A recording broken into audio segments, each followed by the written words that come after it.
en 40 o en 60 minutos, ya estoy grabando, Ariel,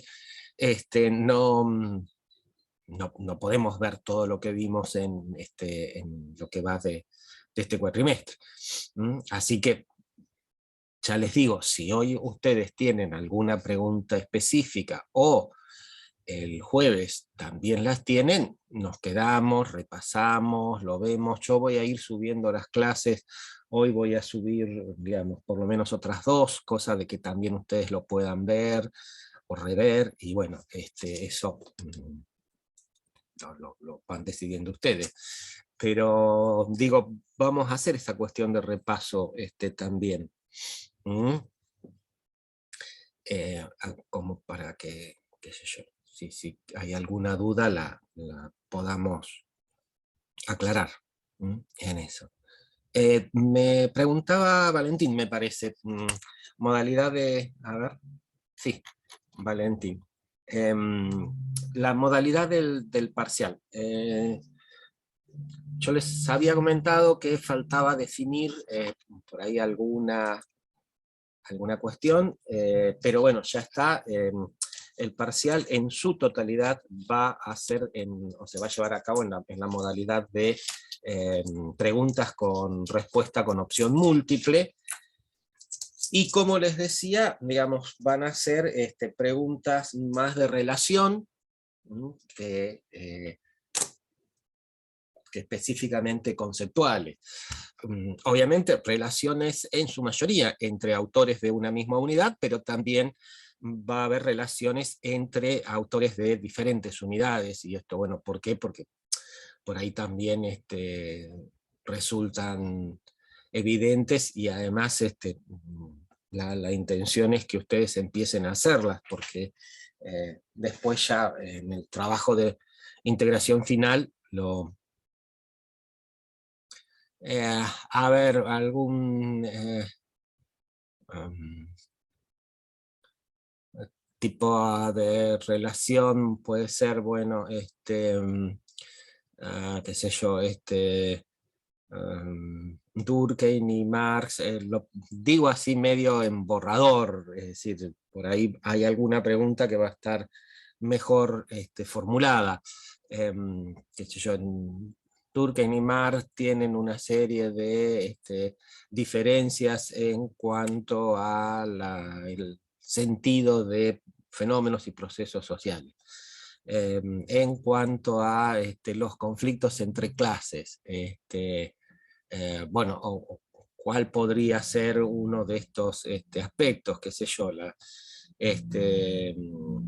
las formas de la especialización en el trabajo, la apreciación sobre el conflicto social, o bueno, no sé qué otra cosa. Pero digo, más o menos de ese tipo.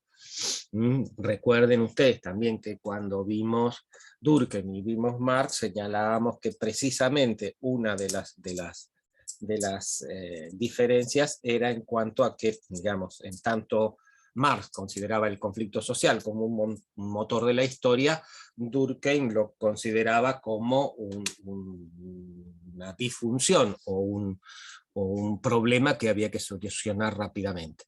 Entonces, digamos, este tipo de relaciones se va a pedir, digo, es un tipo de relaciones conceptuales muy gruesa, o si se quiere muy, muy general, nada que no hayamos visto, y por lo tanto, digo, bueno, ahí vamos a centrar, o las relaciones van a ser también de ese tipo, las que se les van a pedir. Y ya les digo, son todas las preguntas con opción múltiple. El parcial, digamos, la evaluación, creo que empieza a las 5 de la tarde, y yo lo que no tengo muy bien es, pero bueno, es obviamente de 5 a 6, yo no sé después cuál es el tiempo que tienen para responder a las preguntas. Eso... 15 minutos más 5. Acá me comentan, son en verdad 15 minutos más 5. O sea que una vez que ustedes entran a la cuestión de responder las preguntas, saben que tienen un lapso de unos 20 minutos en total. Y ya les digo, como son preguntas con opción múltiple, no les va a llevar, digamos, demasiado tiempo. Una advertencia, y esto digo en base a las experiencias anteriores que ustedes han tenido, tómense su tiempo en leer el enunciado de la pregunta y qué es lo que se les pide. Recuerden que en algunas se les va a pedir la opción correcta y en otros, sí, sí, Valentín, podés arrancar 5:20, 5:30 también. No tenés problema en eso, es decir, vas a tener hasta las 6 de la tarde.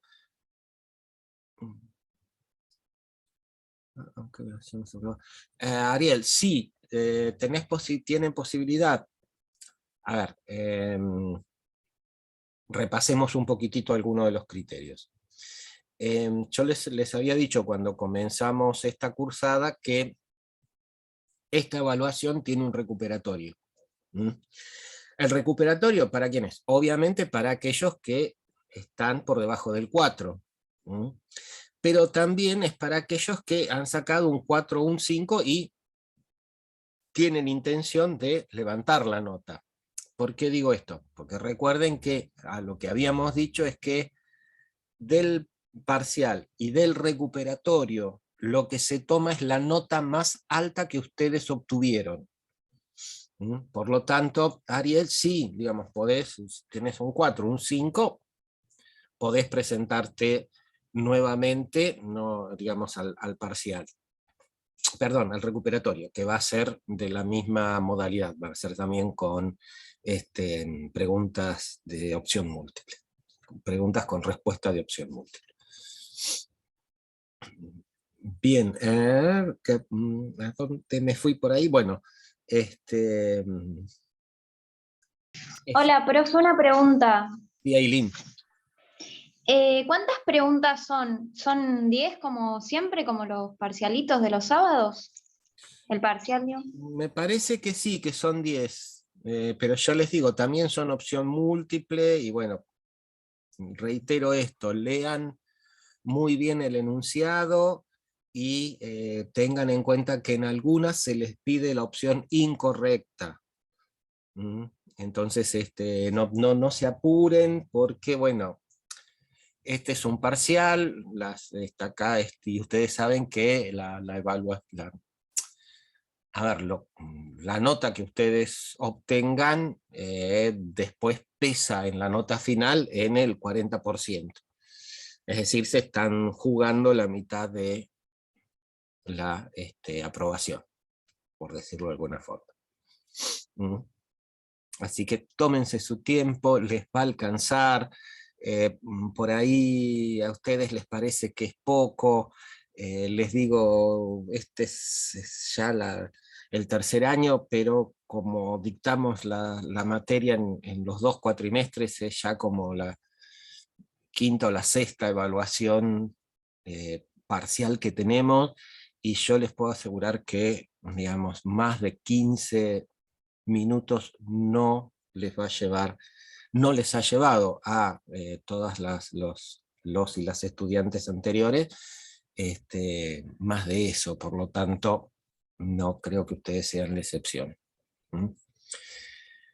Profe, yo tengo una consulta con respecto al TP2 del AU24. ¿Eso es solamente para los grupos que lo querían hacer o es para todos?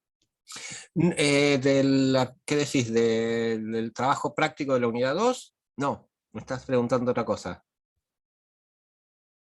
Hay un TP en el AU24 que dice TP2, Sí. capaz que sí es de la unidad 2. No, la verdad que como no estuve participando en las clases no tengo mucha idea. Mirá, Jazmín, de Chay, me parece uno o dos grupos que lo eligieron hacer, pero también, digamos, si el grupo de ustedes lo quiere hacer, no hay problema.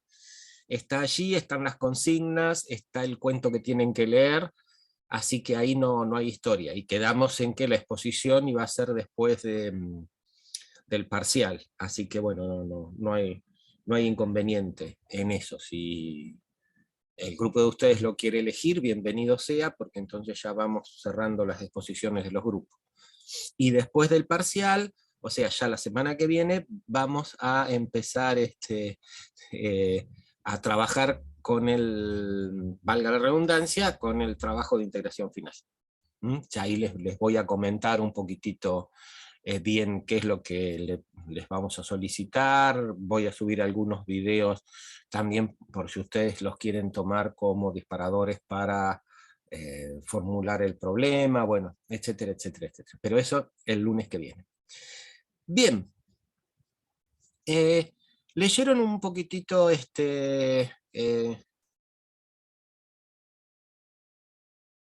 cuatro en primera serie? A ver, Valentín, una pregunta. Entonces, por ejemplo, me saco un 4 en el primer parcial y me presento al segundo para levantar nota. Pero lo desapruebo. Quedaría la nota del primer parcial, exacto. Es decir, incluso, qué sé yo, suponte, tenés un 5 en el parcial y te presentás y te sacaste un 4, te queda el 5. Siempre les va a quedar la nota de mayor valor entre estas dos opciones. Es una ayudita para ustedes. Bueno, ¿leyeron Bourdieu?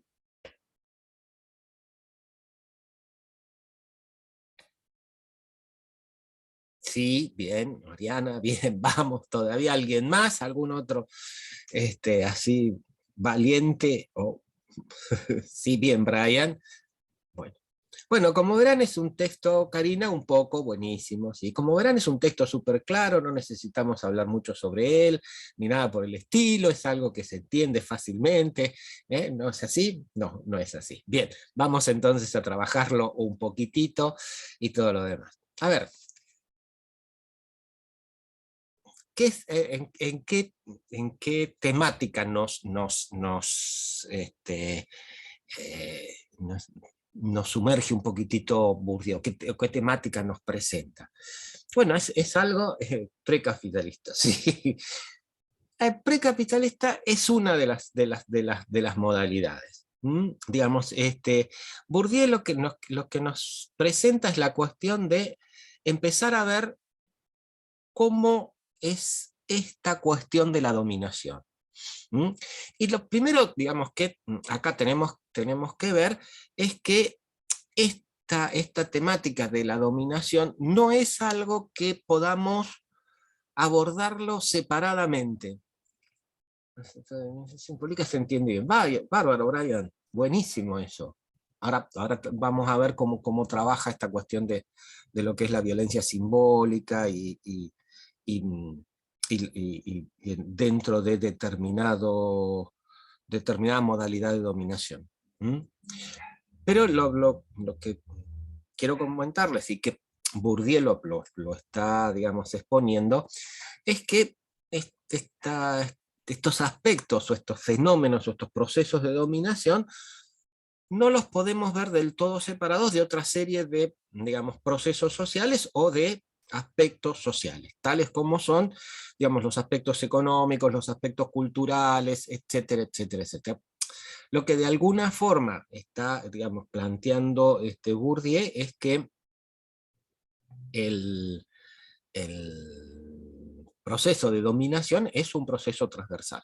Transversal en el sentido de que son varios los aspectos que se incluyen o que, digamos, integran esta cuestión de la dominación.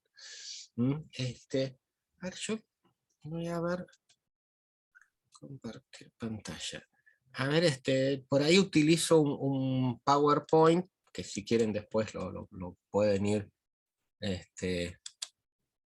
también viendo.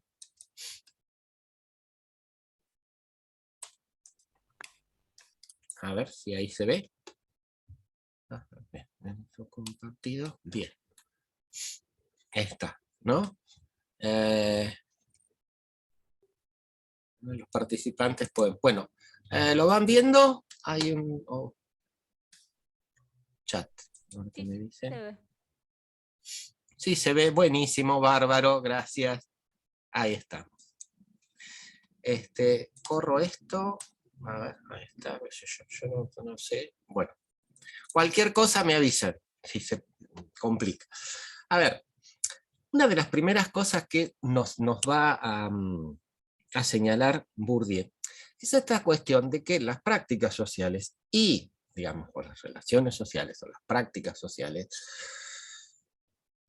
incluso aquellas que no tienen que ver con la producción económica, también responden a una lógica económica. Es decir, incluso aquellas que parecen más carentes de interés, más lejanas a cualquier tipo de búsqueda de ganancia, etcétera, etcétera, responden a esta lógica. A ver, esto, chicos y chicas, no es nada nuevo. No, pero si quieren se lo subo después, Paula. Lo subo, no hay problema.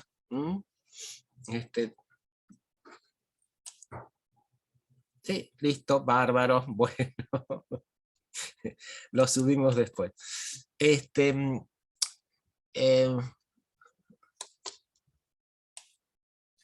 no tengo el chat.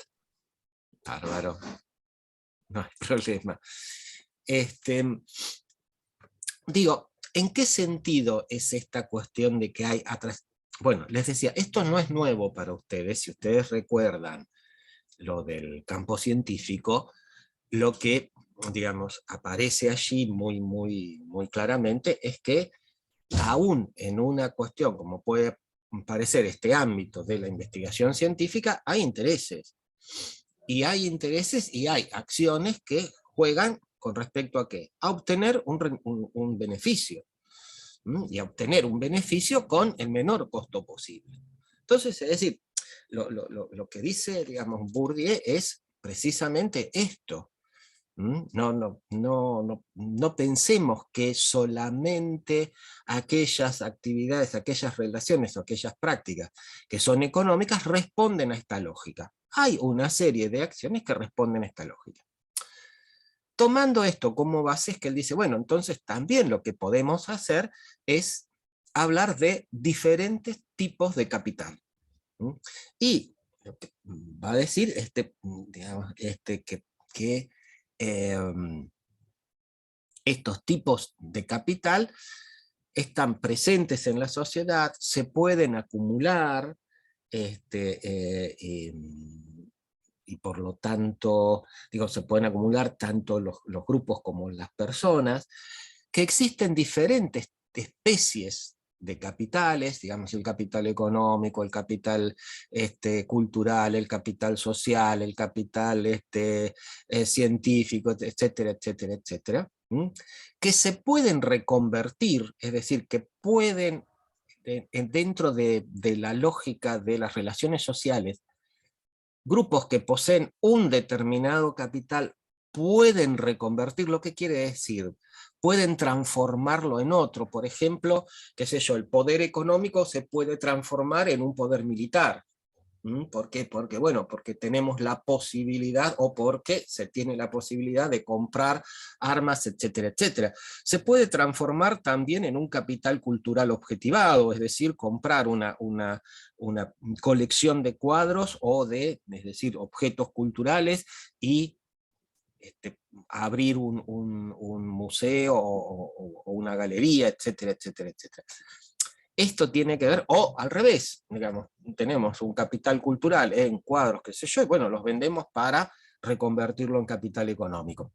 Esto es lo que Bourdieu señala con que hay diferentes especies de capitales y estos se pueden convertir unos en otros. Ahora, lo que él va a señalar es que a pesar de que se pueden reconvertir y todo lo demás, es decir, cada tipo de capital tiene un efecto específico y produce o genera un producto también específico. Entonces, digamos, por eso podemos hablar de diferentes tipos de capital. Ahora, dentro de esa cuestión de los capitales, está lo que él va a llamar el capital simbólico, que también, digamos, es a partir del cual se va a ejercer la violencia simbólica. Y acá vamos a aclarar algunas cositas antes de seguir. Primero y principal, yo les dije, bueno, Bourdieu nos va a llevar a recorrer este tema de la dominación. ¿Qué entendemos por dominación? Bueno, es decir, la dominación está directamente relacionada a la cuestión del poder. Y esto, digamos, nos remite a Maquiavelo. ¿De acuerdo en lo que decíamos? ¿Cuál es el poder? Bueno, también Weber lo está diciendo, que es la capacidad de imponer nuestra voluntad o la voluntad particular de un grupo sobre las de otros grupos. Decíamos, se puede hacer por la cuestión de la fuerza, se puede hacer por la cuestión del consenso. Cuando hablamos de dominación, generalmente nos vamos a referir a un ejercicio de poder que se ejerce fundamentalmente a partir de la cuestión del consenso. Del consenso en el sentido no porque lo cree, no porque cree consenso en cuanto a las decisiones que toma, sino que crea el consenso en cuanto a la capacidad de decidir de ese grupo, digamos, es lo que Weber va a llamar la legitimación. Le reconocemos la facultad o la capacidad de tomar decisiones que no solo afectan a ese grupo, sino que nos afectan a todos. Entonces, la dominación es esto, es esta capacidad de imponer, pero, digamos, no mediante el uso explícito de la fuerza. La otra cuestión que hay que aclarar acá, que también como base de esto está la concepción marxista de relaciones de fuerza. Digamos, en una sociedad siempre hay relaciones de fuerza. Y si hay relaciones de fuerza, hay conflicto. Y si hay conflicto, hay imposición. ¿Me decías? Perdón, ¿alguien preguntó algo?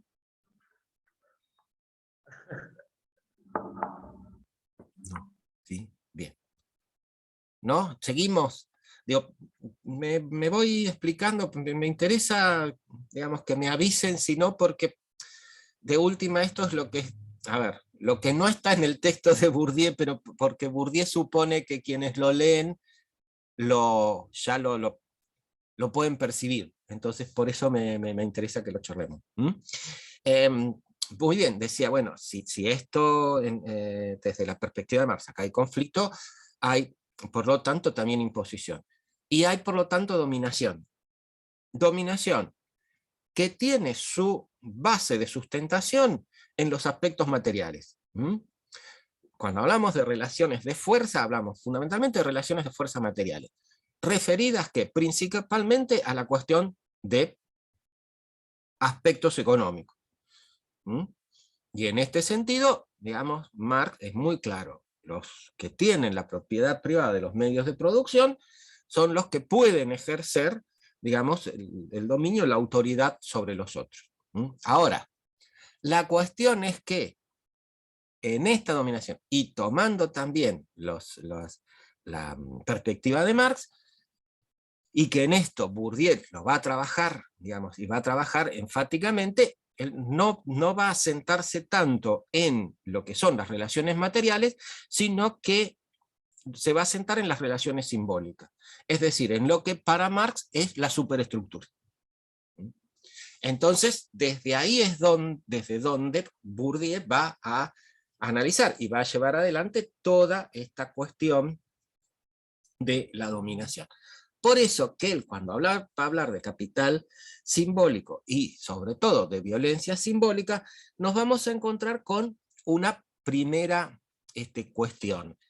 Y esa primera cuestión es nuevamente ese juego de palabras que, digamos, parece propio de Bourdieu, pero que él dice que el capital simbólico, es decir, el capital material, en tanto que no reconocido y reconocido, pone de manifiesto que los actos de conocimiento que implican el no reconocimiento y el reconocimiento forman parte de la realidad social y que la subjetividad socialmente constituida que los produce pertenece a la objetividad. Vamos despacito. A ver, ¿qué es lo primero que él dice? Bueno, que la dominación, para ser efectiva, lo que tiene que ocultar es precisamente este ejercicio de la dominación. Tiene que presentarse como otra cosa. Y lo que tiene que ocultar fundamentalmente son las relaciones, digamos, de poder que existen en un determinado momento. Relaciones de poder, como les digo, basadas en los aspectos materiales, ¿no? ¿Qué es lo que está diciendo? Bueno, acá hay una imposición por parte de un sector que tiene el poder económico y que impone en el sentido de que, puede regular relaciones sociales. Ahora, este poder de imposición no puede presentarse como tal. ¿Por qué? Porque develaría que es una cuestión, digamos, precisamente de ejercicio de poder. Es decir, la relación social tiene que aparecer como otra cosa. Por eso que la violencia simbólica lo primero que hace es ocultar esta relación, ocultar estas relaciones de fuerza, ¿no? Pero ocultarlas ¿para qué? Para reforzarlas.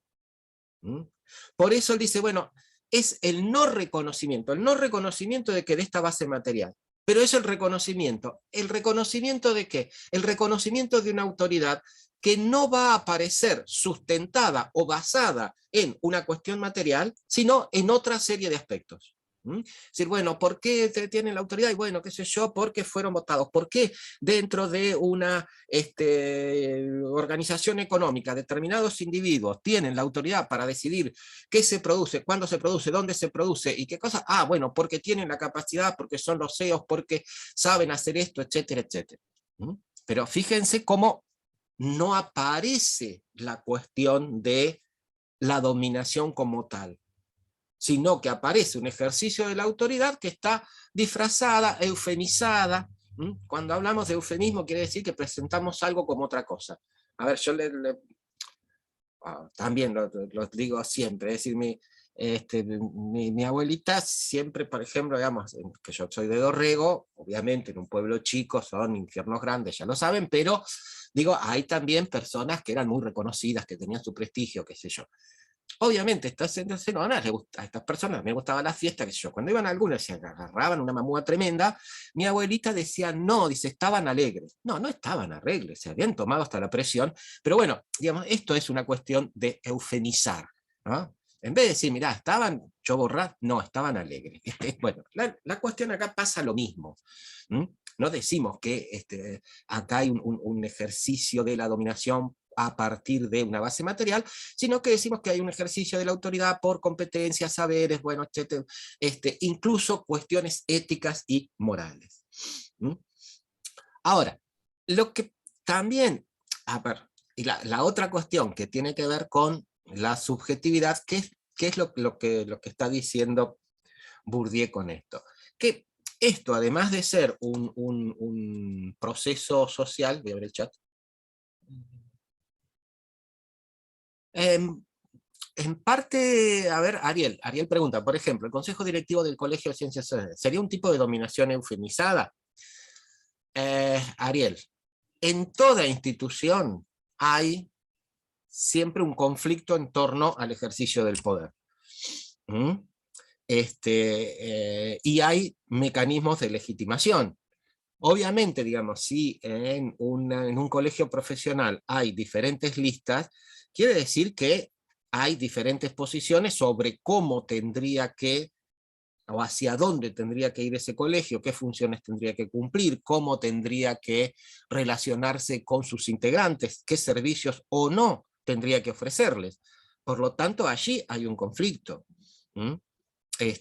Quien logre hacerse con el poder, obviamente va a llevar adelante su perspectiva, pero no presentándola como su perspectiva particular, sino como aquello que mejor conviene al Consejo. Ahí está la cuestión de la dominación. Es decir, cuando un interés particular se presenta como un interés general. Y además se oculta que es un interés particular. ¿Me expliqué mejor ahora? Gracias a la pregunta de Ariel. Bárbaro. Listo. Sí, obviamente es una dominación desde ese punto de vista. Ahora, lo que está diciendo Bourdieu, ojo, esto, y acá vuelvo a algo que hablamos con ustedes en una de las primeras reuniones que tuvimos. Todo proceso social sí o sí se plasma en los individuos. Recuerden cuando Ray Mills decía, una de las preguntas que hay que hacerse es ¿qué tipo de personalidades genera una determinada estructura social? Recuerden cuando veíamos a Lair, que yo les decía, Lair dice, bueno, es la cuarta herida narcisista, es la que, digamos, la sociología le genera o le realiza a los seres humanos. ¿Cuál es? La de poner de manifiesto que en verdad aquellas decisiones que nosotros creemos que son personales y todas las cosas que se nos ocurre que somos unos genios, en verdad tienen mucho de lo social. Entonces, esto es lo que está diciendo también Bourdieu. Ojo, el proceso de dominación, los procesos de dominación, forman subjetividades, forman determinadas modalidades de conciencia, de ver la realidad, de una determinada imagen y concepción del mundo. Esta es la formación de la subjetividad. Y esta subjetividad es algo objetivo dentro de los procesos de dominación. ¿Por qué es algo objetivo dentro de estos procesos? Porque esta subjetividad que acepta, digamos, esta cuestión de la dominación como una autoridad moral, ética o del conocimiento, etcétera, etcétera, es algo que se manifiesta tal cual dentro de los procesos de dominación. Por eso, fíjense acá el último puntito dice, la subjetividad socialmente construida actúa objetivamente. Es una realidad aceptada implícitamente y la realidad va a esta construcción subjetiva. Desde ahí, digamos, se entiende de estos juegos que parecen juegos de palabras en Bourdieu y que en verdad no son tales. Digo, no son tales porque tienen que ver precisamente con esto.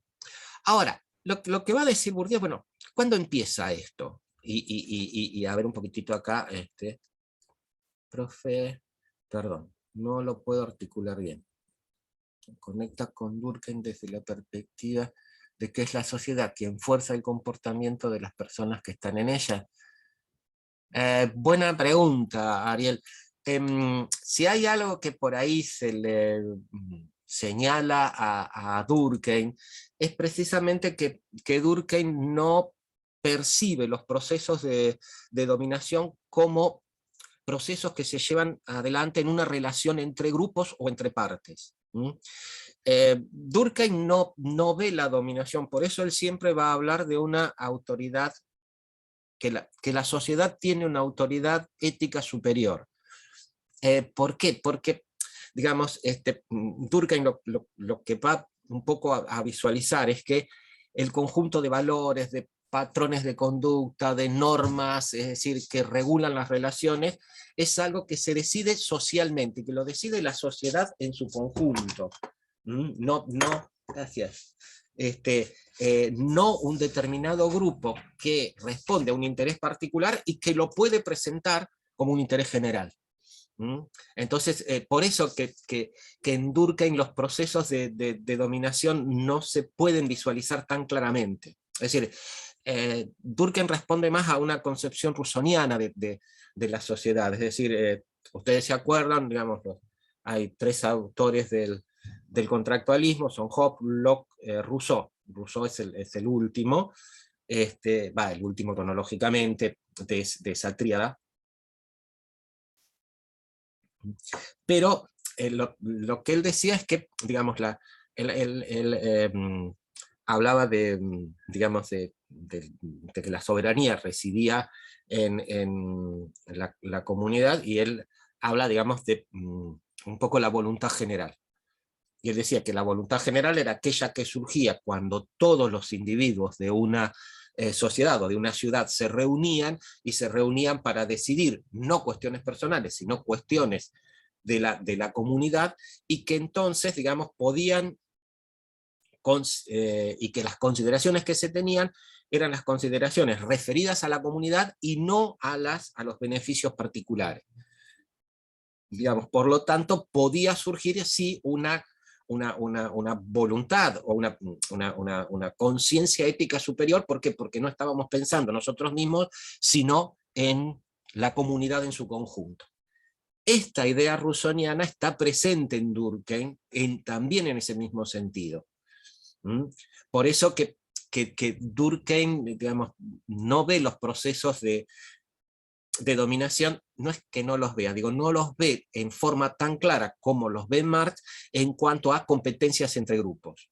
Digamos, para Durkheim la solución siempre puede ser una solución, digamos, negociada, una solución que puede haber, digamos, conflicto, pero este conflicto no es en cuanto a las cuestiones fundamentales, sino a cuestiones secundarias. Por lo tanto, puede surgir el acuerdo.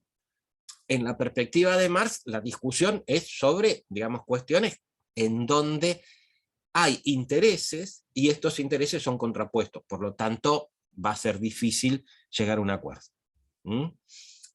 Por eso la diferencia entre Durkheim y Marx, o una de las diferencias, que tiene que ver con esto. Bueno, pero, y bueno, y que Bárbaro viene también a cuento de, digamos, decir, bueno, a ver, ¿cuándo empieza esta cuestión de la dominación? Un poquitito, es decir, no, y acá tengan en cuenta, sí, cuando Durkheim habla de la génesis, que quiere decir, bueno, cuando aparece el fenómeno en su forma más rústica o más simple, y no en el fechado. Bueno, y eso es lo que va a hacer Bourdieu. Él dice, bueno, a ver, mientras uno, digamos, se asistía a relaciones más o menos simétricas, digamos, entre los individuos, qué sé yo,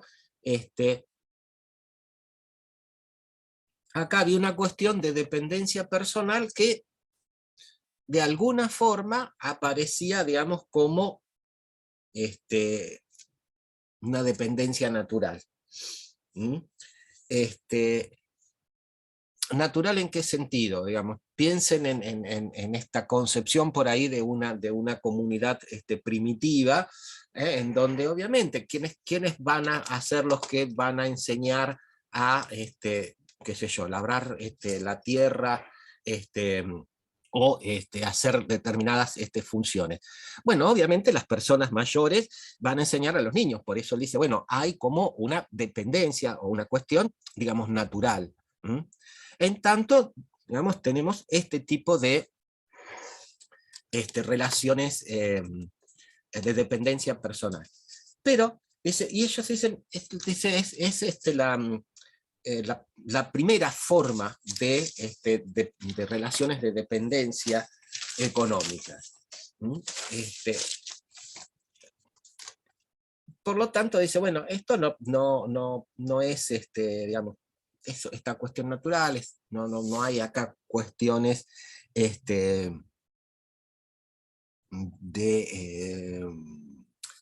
dominación, hay algo, digamos, pero en tanto esté esta comunidad, que es algo que se está aislado y qué sé yo, que no es generalizado, existen relaciones de dependencia, pero uno podría decir no existen relaciones de dominación. Ahora, la cuestión es cuando estas relaciones, que son simétricas en lo económico, van dejando esta cuestión de simetría y van llevando hacia cuestiones más de tipo asimétricas. Y allí es donde empieza a aparecer esta cuestión de la dominación. ¿Por qué empieza a aparecer la cuestión de la dominación? Porque empiezan a aparecer, digamos, relaciones de dependencia que están fundadas económicamente, pero que tienen que disimularse. Es decir, que tienen que aparecer como otra cosa. Ojo, también pueden aparecer en forma directa, ¿no? Como por ejemplo la esclavitud. Pero la esclavitud, digamos, era una cuestión que se ponía muy de manifiesto. ¿Por qué? Porque no era entre, digamos, personas de una misma comunidad ni nada por el estilo. La cuestión es cuando las relaciones de dependencia económica tienen que presentarse entre individuos de una misma comunidad. Y ahí es en donde, entonces, donde es necesario que tomen otra forma. Por lo tanto, ¿qué es lo que lo que Bourdieu va a decir? Digamos, cuanto más se abandona la simetría, más aparece la parte simbólica, que dice acá como testimonio de gratitud, respeto, homenajes, obligación. Él en verdad, digamos, lo que también va a decir es que a medida que nos alejamos de la situación de simetría, aparecen estas relaciones de dominación que él dice son la base y el fundamento de las relaciones políticas. Por lo tanto, él lo que está diciendo es, la política es una forma eufemizada del ejercicio de la dominación. Y por lo tanto, obviamente, también está atada a intereses, es decir, a intereses de grupos, de clases, etcétera, etcétera. Pero dice, bueno, a medida que las diferenciaciones de intercambio de cuestiones de reconocimientos, honores, etcétera, etcétera, etcétera. Ahora, dice, y esto se visualiza en algunas cuestiones, y hay ahí un ejemplo que él da, que es este mercado regional, o SUC, que él llama, y dice, bueno, es decir, ¿por qué? Porque acá aparece esta cuestión. Es decir, él dice, bueno, desde un primer momento,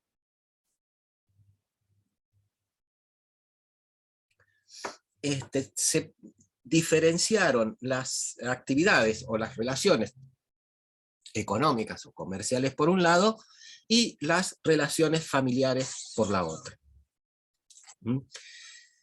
Y esto, digamos, ¿por qué? Porque, bueno, sobre todo esta cuestión empieza cuando empiezan las relaciones entre diferentes comunidades. Y acá fíjense cómo él va a decir, bueno, en verdad, ¿cuál es la diferencia entre ese mercado que es ajeno a la comunidad y las relaciones dentro de la comunidad? Y porque las relaciones dentro de la comunidad eran relaciones que permanecían en el tiempo, eran relaciones que se llevaban sobre la base de un conocimiento mutuo, de una transparencia.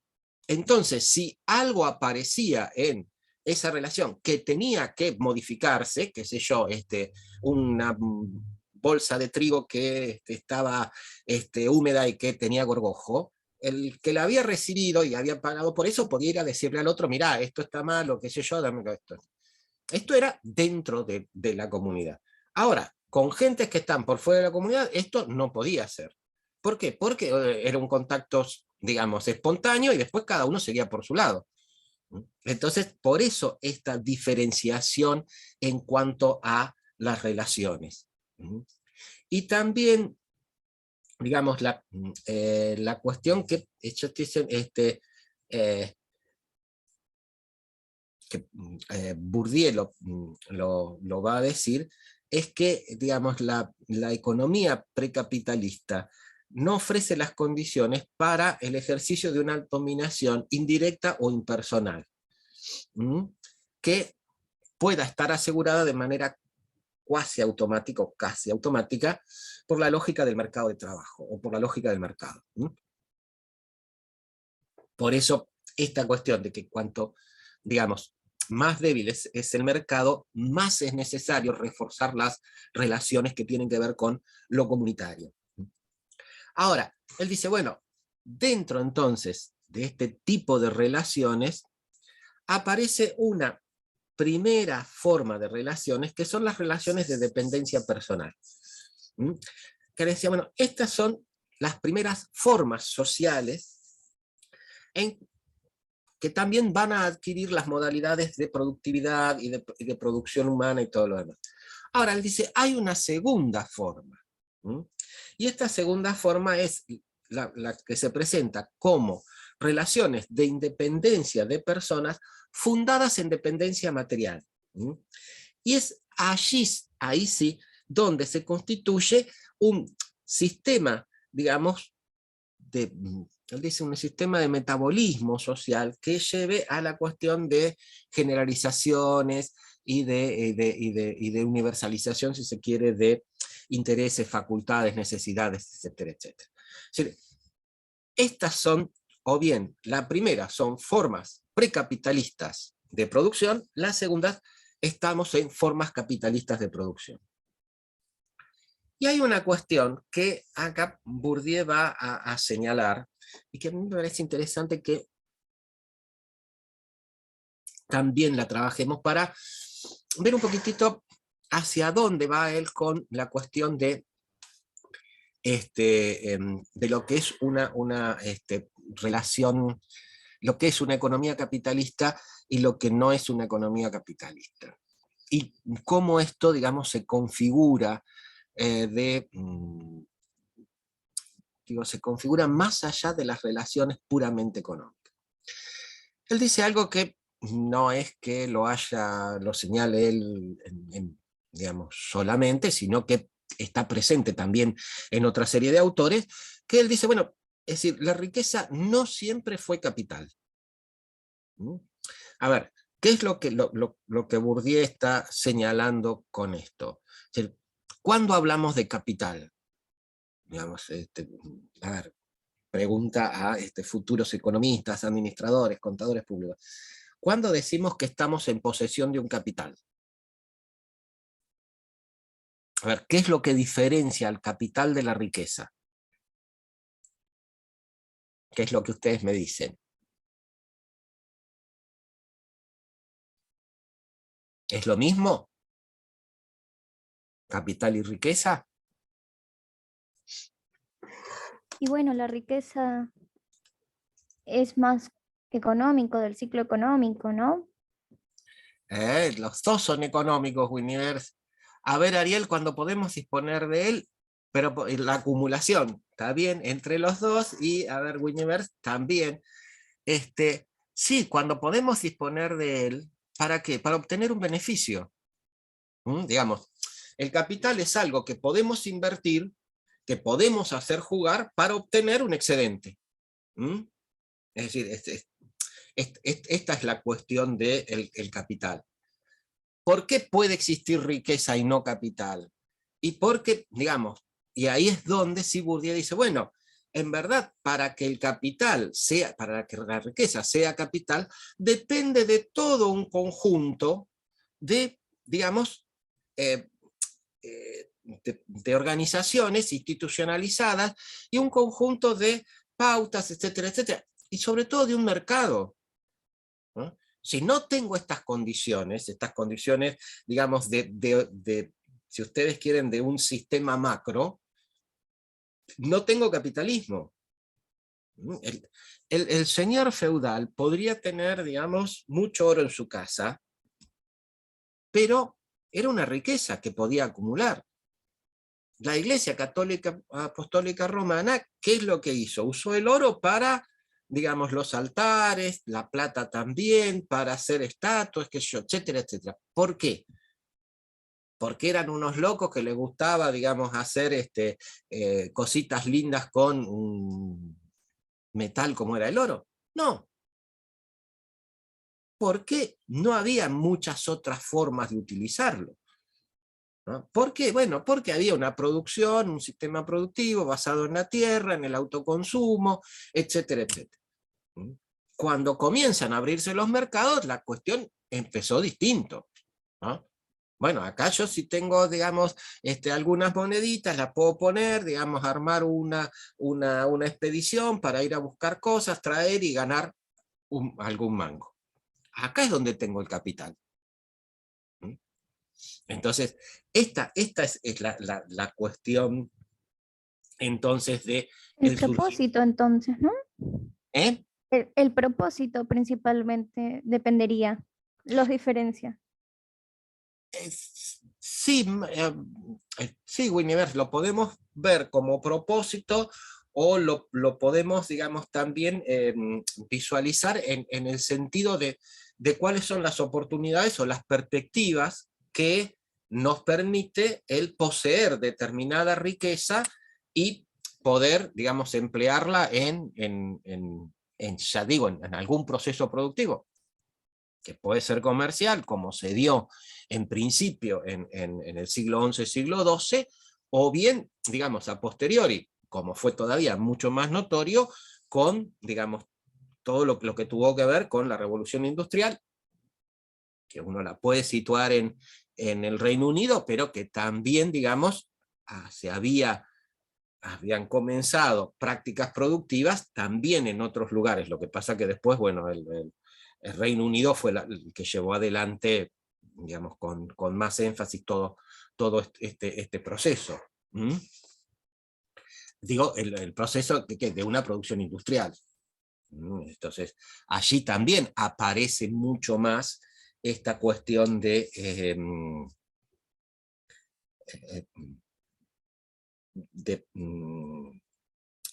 es decir, de toda esta cuestión de una organización institucional, que incluso, digamos, lo que también señala Bourdieu, que en esta cuestión de organización institucional, también, digamos, aparecen las instituciones que pueden dar financiamiento a esto. Yo creo que en un momento les comenté, los banqueros aparecen en el siglo XI, siglo XII, y ¿de dónde aparecen? De comerciantes que van a tener un capital líquido considerable, y que entonces, ¿qué es lo que hacen? Lo prestan y cobran un interés a aquellos que quieren llevar adelante algún otro tipo de actividad económica, fundamentalmente en esos momentos ligados al comercio. Entonces, lo que Bourdieu dice, bueno, si no, yo no tengo todo este andamiaje institucional, y no tengo además, y acá nuevamente la cuestión de las subjetividades, nuevamente la cuestión del hábitus, una serie de agentes predispuestos a realizar esas funciones, y predispuestos también ¿a qué? Al consumo. Entonces, si yo no tengo todo esto, es decir, no tengo mercado, no voy a tener capitalismo. O no voy a poder transformar la riqueza en una cuestión de capital.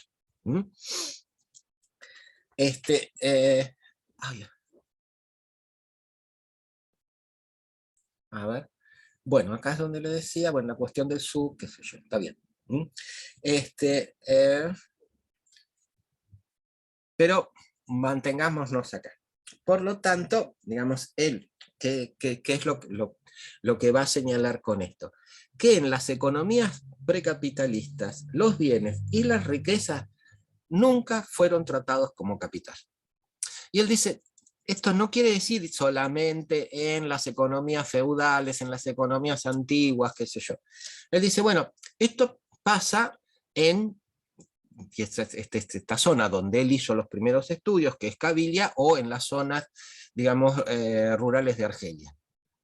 Y él dice, bueno, allí las cuestiones no aparecen, digamos, como capital. Y fíjense que da como ejemplo lo que él llama, digamos, la charca, que es un convenio, es decir, CHRKA, charca, que es un convenio entre un campesino más rico y uno, digamos, más pobre, y que tiene que ver con la cuestión de el uso de bueyes o de cabras. Lo dice, bueno, hay muchos ejemplos de charcas, etcétera, etcétera, pero en todos pasa esto. ¿Qué es lo que pasa? Digamos, allí donde nosotros vamos a ver una relación económica en la cual un señor le presta los bueyes a otro, se los presta, se los alquila y el otro le tiene que pagar, lo que acá se ve es una relación, digamos, de confianza mutua. De confianza mutua y de beneficio mutuo. ¿Qué es lo que implica el Charca, el ejemplo del buey? Que está acá, dice en página 199, el préstamo del buey cuyo beneficio es compartido. Bien, eso lo están leyendo. Léanlo, no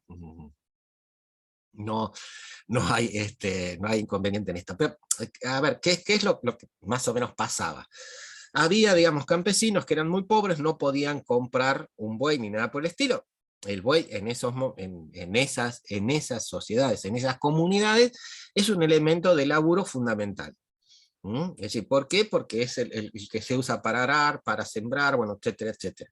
Es decir, para sembrar no tanto, para arar, para roturar un campo, etcétera, etcétera. Bien, entonces, es decir, si uno no lo tenía, ¿qué es hoy, qué es lo que diríamos? A ver, digamos, hoy en el campo argentino, uno puede no tener tractores, cosechadoras, no importa, ¿qué es lo que hace? Los alquila. Toda la terciarización que hay con respecto a la maquinaria agrícola es una de las rubros interesantes de ver en el desarrollo, digamos, agrícola argentino. Pero volvamos a Bourdieu. Ahora, el tipo, digamos, no tiene para comprar un buey, pero otro sí tiene un buey. Entonces, ¿cuál es el acuerdo? El acuerdo es, bueno, yo te doy el buey, qué sé yo, vos lo mantenés. Exacto, también para trasladar la cosecha. Gracias, Karina. Sí, señor.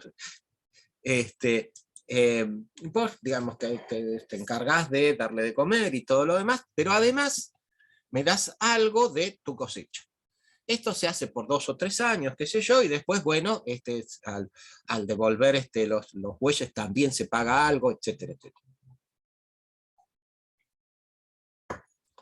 Pero fíjense cómo esto aparece más como una cuestión entre iguales. Acá pareciera que hay dos tipos que se ponen de acuerdo, etcétera, etcétera, que acá hay una confianza de uno hacia el otro, es decir, no hay una cuestión, como veríamos hoy, de alquiler o de rentabilidad. Exacto, es un contrato entre partes, Ariel, pero fíjate que aparece muy como otra cosa. Es decir, es decir, aparece como una relación. Fíjense también en el ejemplo que él da de la cuestión de las cabras. Supuestamente este pariente más pobre, qué sé yo, era un tipo trabajador, bueno, etcétera, etcétera, y se va a ocupar de las cabras, de las cabritas. Similar al trueque, sí, Guniver, pero ni siquiera toma esa cuestión, es decir, ni siquiera aparece como, de alguna forma, digamos, a decir,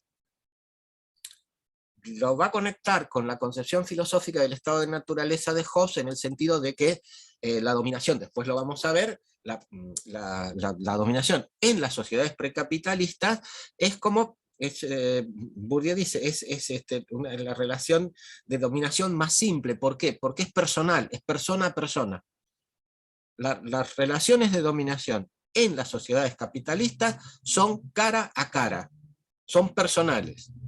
En las sociedades capitalistas están mediatizadas. Reitero, en las sociedades precapitalistas las relaciones de dominación son relaciones cara a cara. Personales. Digamos. Acá no se responde ni a una autoridad política, ni a una autoridad ética, ni a nada por el estilo. Se responde a una persona. Y punto. Pero eso después lo vamos también a ver y ver un poquitito cómo estas relaciones se eufemizan, se transfiguran en otra cuestión.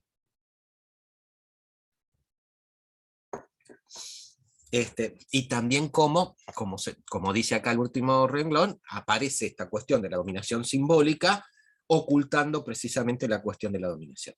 Ahora, una vez dicho esto, hay otra cuestión que a mí me parece que también vale la pena que lo trabajemos. ¿Por qué? Porque para Bourdieu, ya les digo, la cuestión de la dominación, si bien se asienta en las relaciones materiales, en verdad se ejerce en el plano de lo simbólico.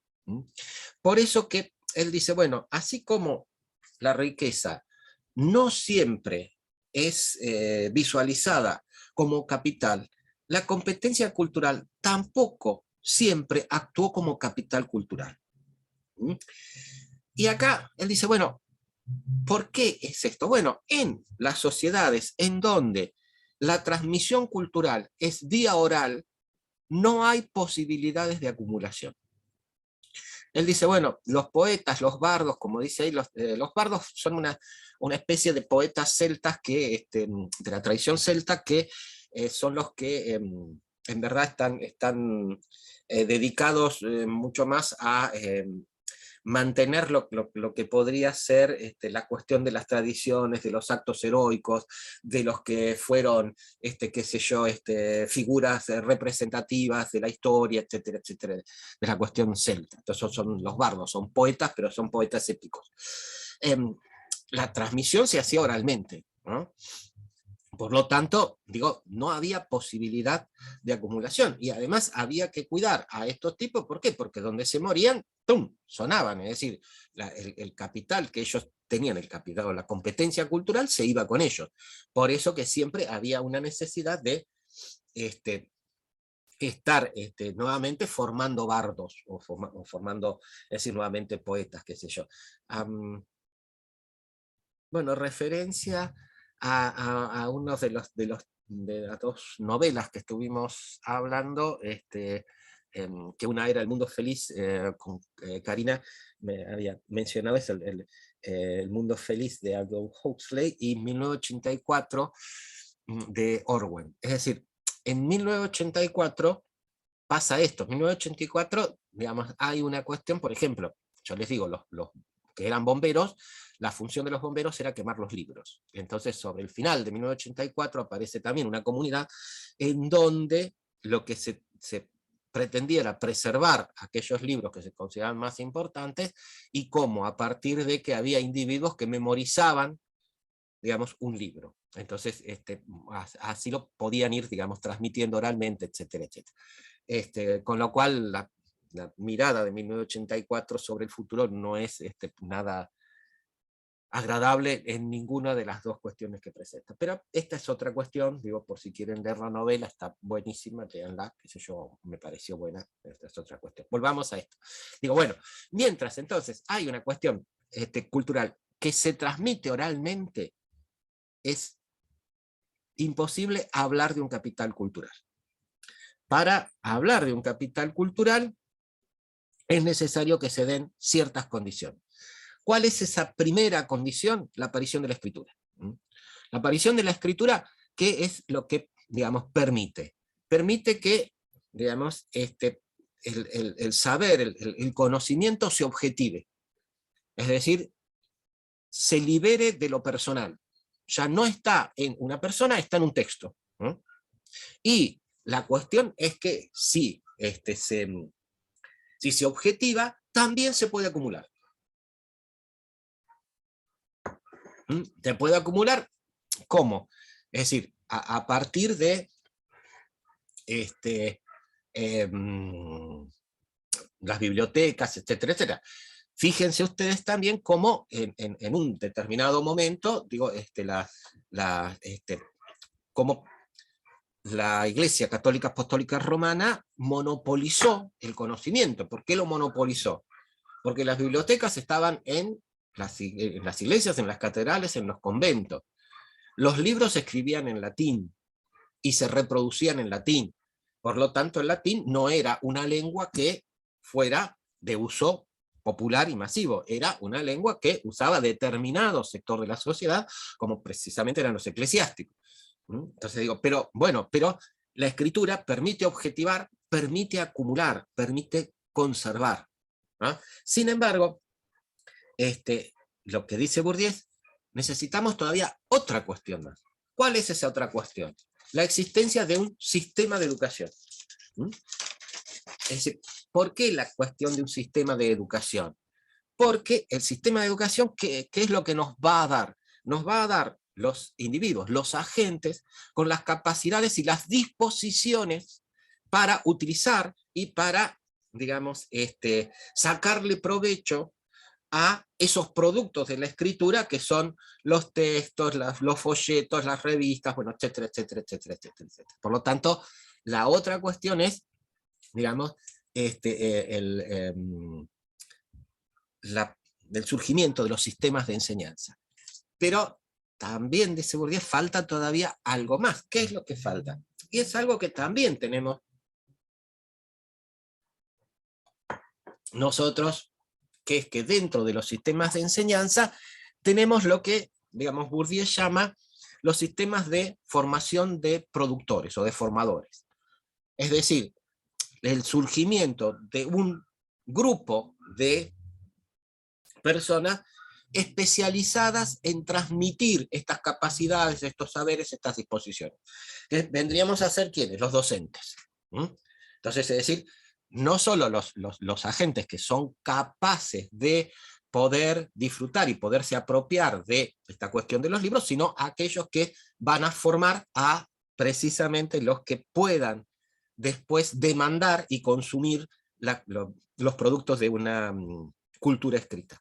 Y por último, dice Bourdieu, y esto también es clave para conformar este sistema en donde lo cultural pueda ser visto como capital cultural, él dice, el último elemento es la cuestión de que este sistema de escolar, este sistema de escolarización, el sistema escolar, el sistema de enseñanza, que no son lo mismo, pero tomémoslo momentáneamente como sinónimo, va a otorgar títulos. El título juega, digamos, de diversas maneras. Primero y principal, ¿cómo va a jugar la obtención de un título? Y un título es la garantía de que dominamos determinados saberes, y por lo tanto no nos tienen que poner a prueba para demostrar que sabemos eso. Si nosotros vamos a un médico cirujano, no le vamos a pedir, che, operate 3 o 4 antes para ver cómo andas. Eso no. Es médico y es cirujano. Listo. Me puede abrir la panza. Ya está. ¿No? Eso me da el título. Entonces, digo, a ver, si van a un contador, ustedes no le van a decir, che, a ver, haceme 2 o 3 balances, a ver cómo anda esto, qué sé yo. Bueno, no, sabemos que tiene determinados conocimientos. Ahora, no solo garantiza esto el título, y nos da una garantía, digamos, o da una garantía a quienes los obtienen, sino que también hay una cuestión de jerarquías. Y esto lo veíamos también en cuando ustedes veían en Bourdieu el campo científico. Por lo tanto, ahora, ¿por qué Bourdieu va a hablar también de un capital cultural? Porque uno de los canales por donde gira la violencia simbólica, y también uno de los instrumentos de formación de subjetividades principales en nuestras sociedades, son los sistemas educativos, o son los sistemas escolares. Entonces, por eso él va a decir, ojo, es decir, incluso en nuestras sociedades, la transmisión del capital cultural tiene que ver con cuestiones de herencia, que después dice, bueno, también se pueden disimular por las cuestiones de dones, etcétera, etcétera, pero, a ver, lo que él está señalando es, tanto el capital, la riqueza, como capital económico, y la competencia cultural como capital cultural, integran los procesos de dominación. En tanto nos van a marcar jerarquías, en tanto nos van a dar justificaciones de capacitaciones, de saberes, ¿para qué? Para el ejercicio de la autoridad. Entonces, por eso él va a hacer esta cuestión, digamos, de empezar a ver aquí la cuestión del capital. Exacto, sí, el capital cultural institucional, sí, Ariel, es precisamente los títulos, también las distinciones, los premios, qué sé yo, por ejemplo, no sé, el premio Konex, el Cervantes, el Nobel no solo en literatura, sino bueno, también en economía, en física, etcétera, etcétera. Sí, todo eso es el capital cultural institucionalizado. Ahora, vuelvo sobre esto, porque Bourdieu va a señalar algo que yo también quiero poner énfasis o reiterarlo, que es decir, para poder visualizar en todos los aspectos este ejercicio de violencia simbólica, hay que tener en cuenta la representación de la economía digamos, de su propia práctica, que los agentes proponen y que de alguna forma aparecen como lo más opuesto a, digamos, la práctica económica. Lo que está diciendo Bourdieu es, nuevamente, señores, si queremos ver y analizar todo esto que tiene que ver con la dominación y que tiene que ver con la violencia simbólica, no podemos dejar de lado la conformación de las subjetividades. O, digamos, lo que él después va a expresar en sus propios conceptos, la conformación de hábitos. La dominación se instaura también en las personalidades, en las individualidades. Si no llegamos a eso, la dominación va a empezar a hacer agua por algún lado. Por eso que él dice, bueno, tengamos esto en cuenta. Y la otra cuestión que él dice, bueno, todas esta cuestión de circulación de honores, de títulos, de reconocimientos, etcétera, etcétera, es decir, tienen un propósito que él dice, bueno, ese es el propósito central de esta alquimia social y de esta cuestión de la violencia simbólica o del capital simbólico, que es el de transformar una serie de relaciones que son totalmente arbitrarias y darles el carácter de naturales. A ver, chicos, chicas, ¿qué quiere decir que sean arbitrarias? Quieren decir que podrían ser de otra manera las relaciones, que no hay ningún fundamento biológico, natural, espiritual, teológico, etcétera, etcétera, para que sean de determinada forma. Y esto dicho por la antropología, por la ciencia política, por también, digamos, economistas, aunque algunos hablan de otra cosa, y obviamente por sociólogos, los seres humanos, como dijera Sartre, somos de naturaleza abierta. Nos formamos en las relaciones con los otros y con las cosas. Por lo tanto, digo, las relaciones que llevamos adelante, que consolidamos, podrían ser de otra manera. Es decir, no hay fundamento. A ver, algunos dicen, no, porque los seres humanos son por naturaleza egoístas. No. Hay sociedades en donde el egoísmo no existe. Y no existe, ¿por qué? Porque bueno, pues hay otro tipo de relaciones, hay otro tipo de relación con las cosas, con los otros, etcétera, etcétera. Entonces no es que naturalmente somos egoístas ni nada por el estilo. Bien, entonces esto es lo que está diciendo Bourdieu. Ojo, las relaciones sociales son arbitrarias. ¿Por qué arbitrarias? Porque podrían ser de otra manera, ¿no? Ahora, ¿cuándo aparece esta cuestión de dominación? Cuando estas relaciones arbitrarias aparecen como naturales. No, no, siempre hubo gente que ejercía el poder, siempre hubo gente rica y gente pobre. Estamos naturalizando relaciones que son arbitrarias. No es que siempre hubo. En las comunidades primitivas no había gente rica ni gente pobre. En las comunidades rurales, en algunas tampoco. Entonces, no es que naturalmente sea así. Sin embargo, esta es la cuestión que Bourdieu, digamos, plantea y dice, bueno, la alquimia de esto es esto, transformar lo que es arbitrario en algo que se presenta como natural, etcétera, etcétera, etcétera. Ahora, en las sociedades precapitalistas, en donde, repito, los bienes y la riqueza nunca aparecen como capital, pero sin embargo hay una serie de mecanismos de dominación que son los que, digamos, yo dije en las sociedades, por ahí me equivoco, son en las sociedades precapitalistas. Porque por ahí digo capitalistas, me equivoco. En las sociedades precapitalistas, donde los bienes y la riqueza nunca fueron capital, ni se presentan como tales, pero sin embargo existen. Y como existen relaciones de dominación y relaciones de dependencia, digamos, es necesario, digamos, con alguna otra cuestión. Y aquí Bourdieu dice, bueno, a determinadas formas, es decir, determinadas tradiciones, y él dice, bueno, hay una que dice ser rico para dar a los pobres. Y dice, bueno, es el ejemplo más notorio de la negación política del interés, es decir, permite al mismo tiempo llevar adelante el cumplimiento precisamente de prácticas que consoliden ese interés. Bueno, acá hablamos de esta cuestión de ahora ya de violencia simbólica, como son las condiciones negativas, que se refiere a la negación de la base económica en las relaciones de dominación.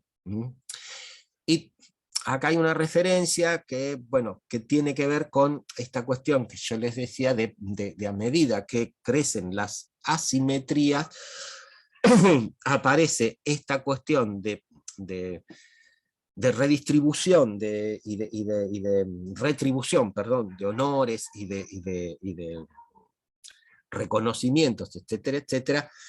Y él toma un ejemplo de Malinowski que es sobre el jefe de la tribu, que el jefe de la tribu es el que de alguna forma va a recibir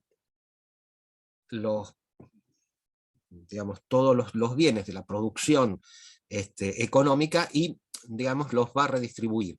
Pero los va a redistribuir más o menos, digamos, manteniendo el equilibrio según lo que recibió de cada uno. Y esta cuestión de redistribución es lo que le otorga a él cierta posición, si se quiere, es decir, que va a ser, digamos, reconocida como ética, como moral, etcétera, etcétera, pero no como una función económica.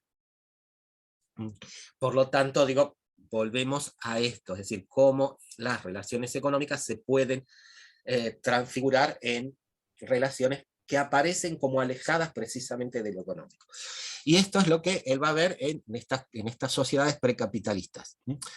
Ahora, tengan en cuenta esto, en las sociedades que estudió Bourdieu, incluso ustedes van a ver que en un momento lo menciona, se acepta la riqueza es un don que sirve para dar, es decir, hay una serie de fórmulas sociales que Bourdieu va a mencionar, como que aquel que come bien es el que da de comer, etcétera, etcétera. Digo, pero incluso en estas sociedades hay también como un control del equilibrio y de la armonía. Es decir, incluso él lo va a nombrar, hay algunas veces en que, digamos, el consejo de la comunidad llama a uno de sus miembros para decir que deje de enriquecerse. Lo que quiero decir, en estas economías precapitalistas hay un control muy fuerte con respecto a la cuestión de la base económica y de la diferencia y las desigualdades que pueden existir. Entonces, lo que va a mencionar aquí Bourdieu es que dice, bueno, sí, según la cuestión en estas comunidades, se posee para dar, pero él agrega una cosa, dice, también se posee al dar. Es decir, ¿qué es lo que se posee al dar? Bueno, se posee al otro, al que se le da. Y él dice, en estas sociedades hay dos formas de poseer al otro. De poseer al otro quiere decir de comprometer al otro a una serie de actividades permanentes que tienen que ver con precisamente la actividad económica. Bien, ¿cuáles son esas dos formas? ¿La deuda o el don? A ver, la deuda generalmente es un prestamista, un usurero, etcétera, etcétera, el que la da, pero, digamos, la deuda, ¿en qué se basa? En una serie de obligaciones, digamos, abiertamente económicas que impone el usurero. Por lo tanto, es una violencia declarada o una violencia abierta. Es decir, la cuestión es, digamos, y acá las relaciones económicas aparecen en toda su transparencia. te di un préstamo, qué sé yo, bueno, no me pagás, bueno, es decir, te ejecuto, o como por ahí también dice Bourdieu, muchas veces el usurero, ¿qué es lo que hace? Es decir, bueno, no, te espero, etcétera, etcétera. ¿Mm? Es decir, después vamos a ver por qué dice eso. La otra forma, digamos, de dominación se presenta a través del don, ¿no? El don, digamos, ¿en qué se convierte? El don también es alguien con un patrimonio excedente que le da al otro, digamos, algo de esto ante una necesidad, etcétera, etcétera, etcétera.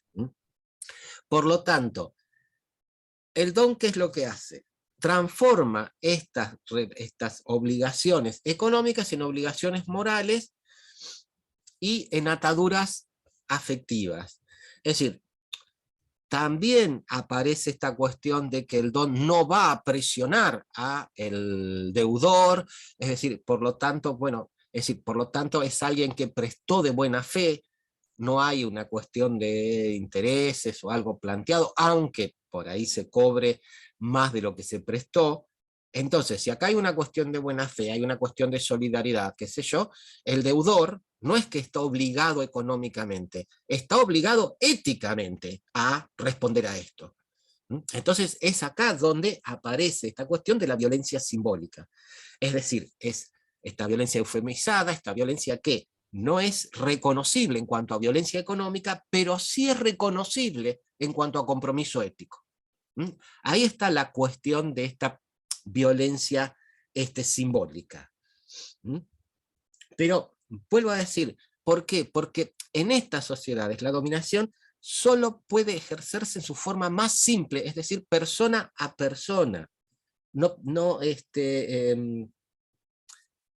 hay mediatización, no hay algo, es decir, que esté en medio de estas dos personas.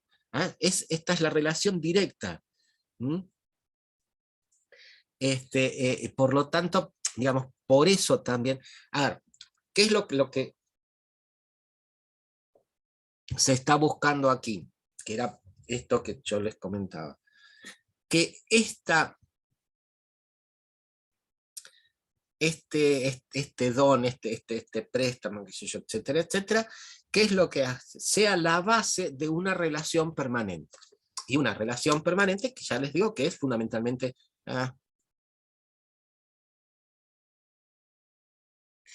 Ahí, Ariel, es otra cuestión, no, porque vos fíjate que en el caso de las sectas, leo la pregunta de Ariel. La dominación a través del don podría ser, por ejemplo, los casos de falsos maestros espirituales que dirigen sectas y realizaban estafas de todo tipo. Digamos, digamos, el ejemplo que se nos ocurre a todos es Zoe y Cositorto. Lo nombré yo, vos no. No hay problema en eso. Pero no, ahí no, porque vos fíjate que en eso, Ariel, de última hay un conglomerado institucional. Es decir, hay una relación que está mediatizada en la institución. Vos, digamos, no es que vos contribuís con tal tipo. Vos constituís con, qué sé yo, la iglesia de los santos simpáticos bebedores de cerveza, no sé, digo cualquier cosa. Pero digo, es decir, tenés una forma institucional que está mediatizando la relación entre las personas. Está bien que, lo que vamos a decir, bueno, pero hay un pastor, hay alguien que... Sí, hay un pastor, pero, digamos, dentro de una cuestión institucional. El tipo se presenta dentro de determinada institución religiosa, etcétera, etcétera. Es decir, incluso, digamos, en algunos casos, si querés, con un aval institucional tal, digamos, muy similar a la cuestión de de la religión católica apostólica romana. No sin ese nivel no con ese nivel de institucionalización, pero más o menos, es decir, vos tenés pastores, tenés con las congregaciones, tenés pastores que tienen diferentes jerarquías, etcétera, etcétera. Entonces digo, hay todo un marco institucional que actúa como mediador. Pero, digamos, en las economías precapitalistas, la relación es cara a cara. Entonces, la cuestión es cómo poder mantener una relación de dependencia económica sin que aparezca como tal. Entonces, ahí es donde aparece esta cuestión de la violencia simbólica y cómo hay que esto también disfrazarlo, eufemizarla en esta relación cara a cara.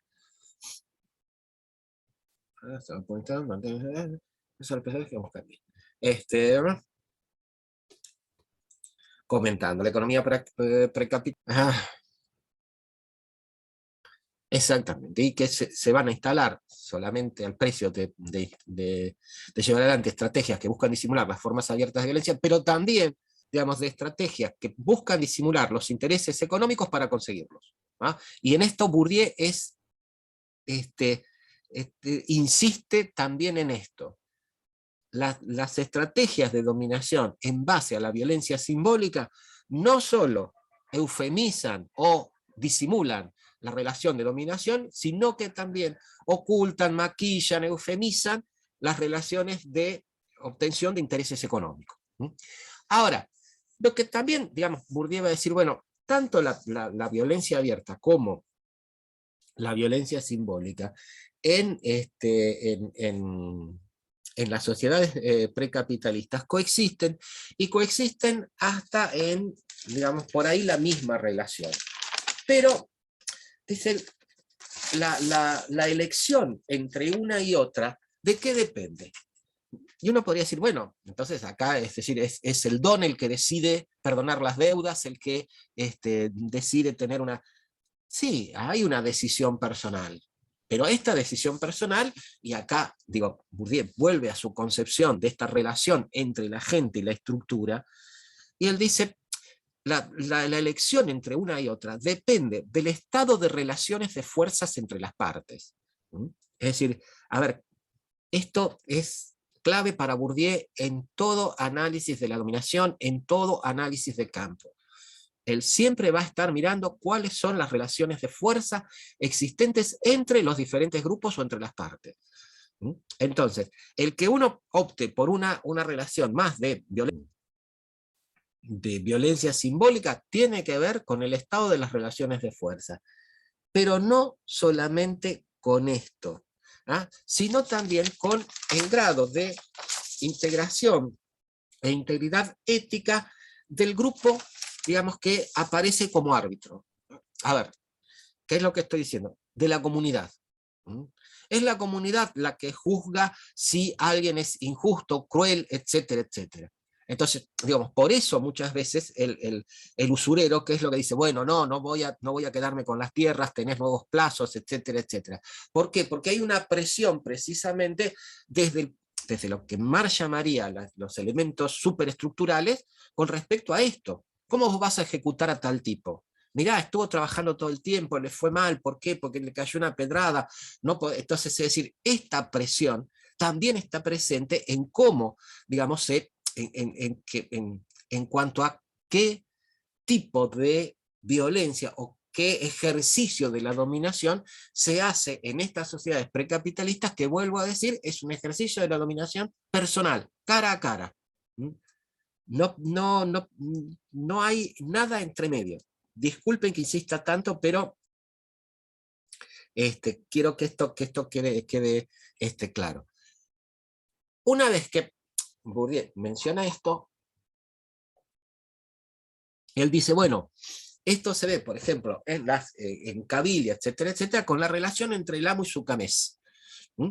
El camés es una especie de arrendatario al 20%, él dice un quinto, bueno, una cosa así, que, digamos, supuestamente esta relación empieza porque hay algún tipo de deuda o algún tipo de compromiso, digamos, ético-moral del camés, digamos, hacia su amo. Pero si ustedes leen, fíjense que hay allí toda una relación, es decir, el amo muchas veces aloja en su casa al camés. A veces, es decir, le busca esposa a él o a su hijo.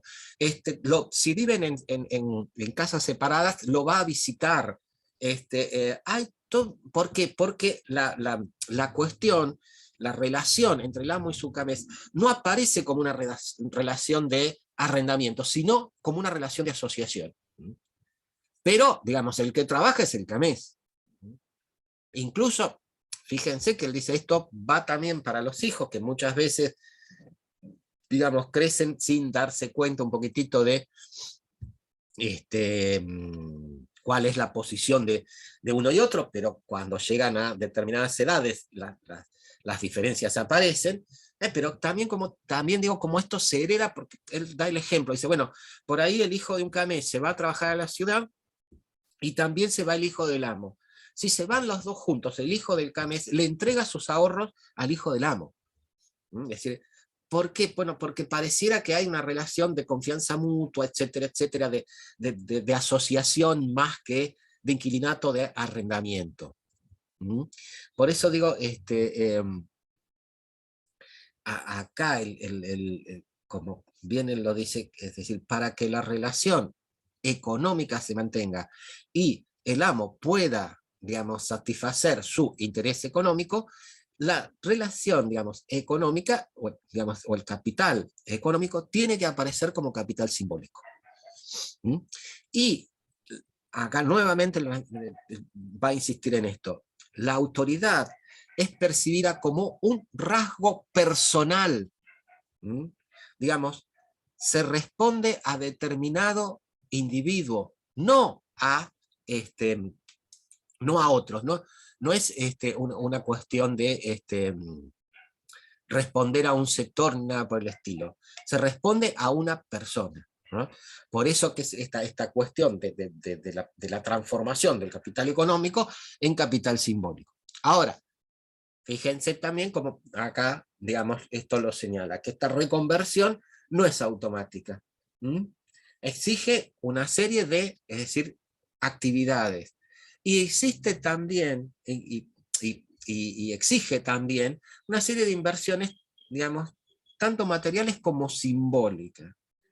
¿No? Incluso en esta cuestión de las relaciones, y esto lo van a ver, y acá, digamos, lo mencionamos, que en este intercambio hay cosas que son, así como la autoridad es personal, lo que se intercambia también es personal, como por ejemplo el tiempo. Si el amo va a visitar al camés, no puede ir por 5 minutos. Tiene que ir a sentarse y charlar, conectar, etcétera, etcétera. Toda una serie, incluso hay toda una serie de cuestiones que Bourdieu después lo menciona en otro lado, que de acuerdo a el rango que se le reconoce es también lo que se le ofrece, pero bueno, hay toda una serie de cuestiones muy, si se quiere, referidas a esa comunidad, etcétera, etcétera.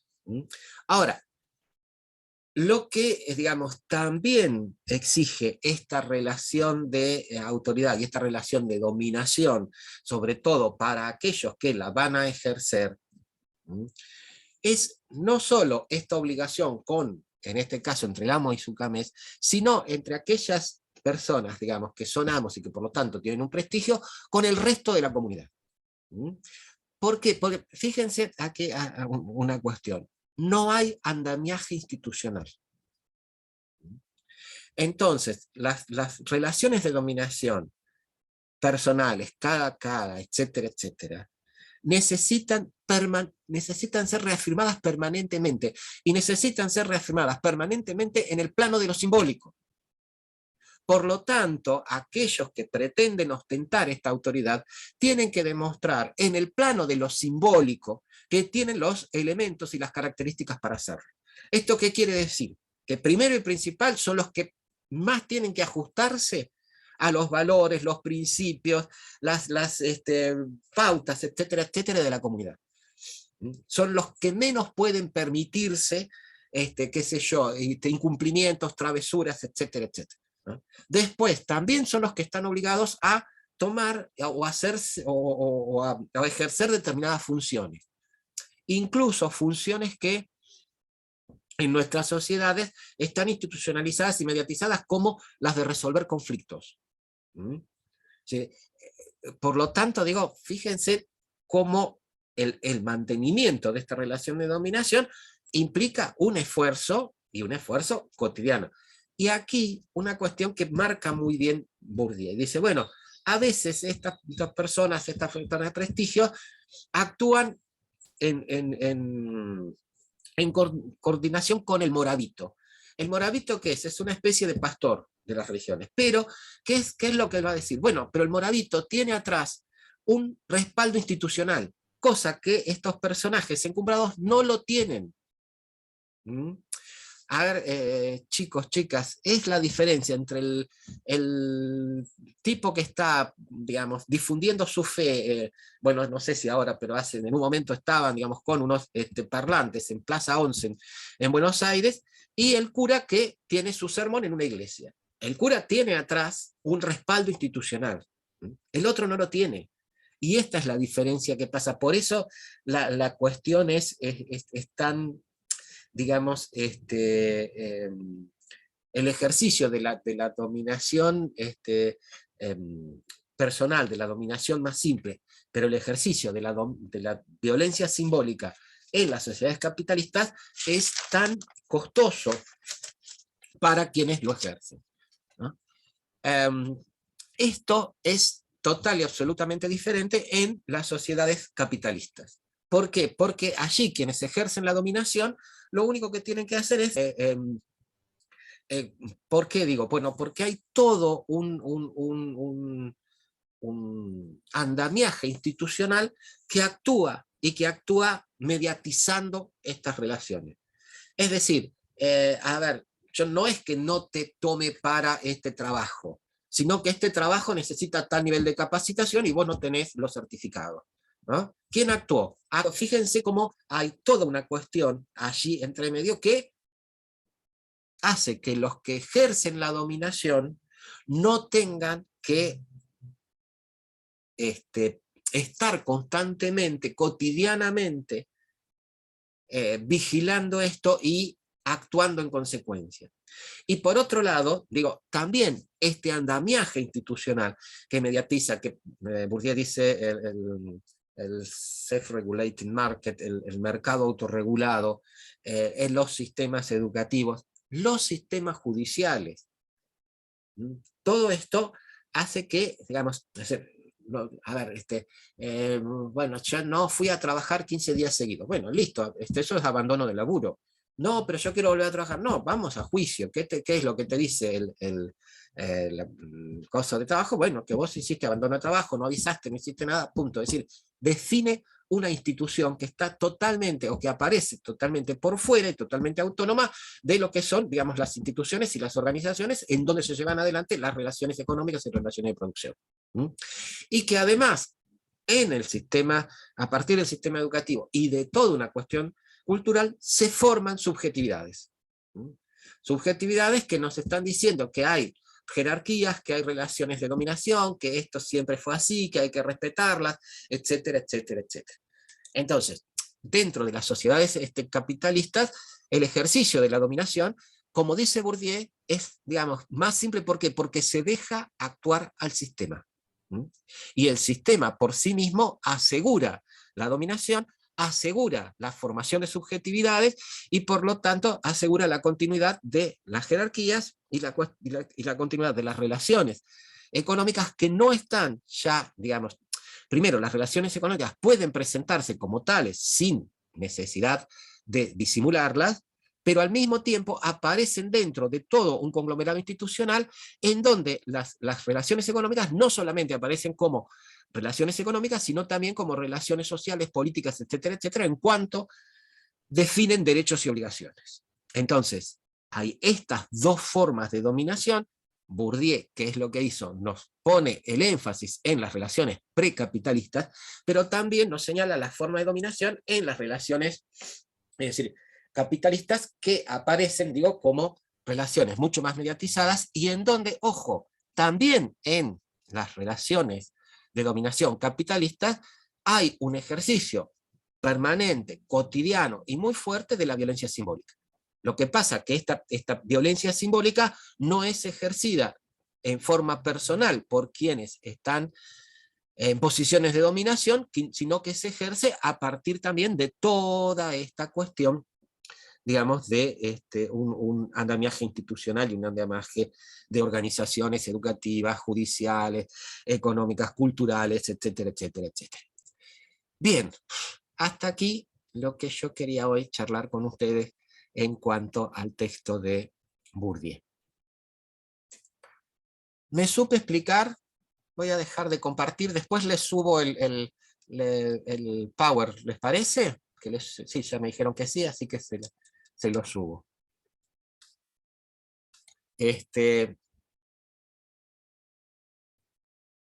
Bien. Hasta aquí, como les decía, Bourdieu. ¿Me supe explicar? ¿Se quedó más claro? Entonces, la dominación haciendo aguas. Bueno, haciendo aguas si no hay hábitos.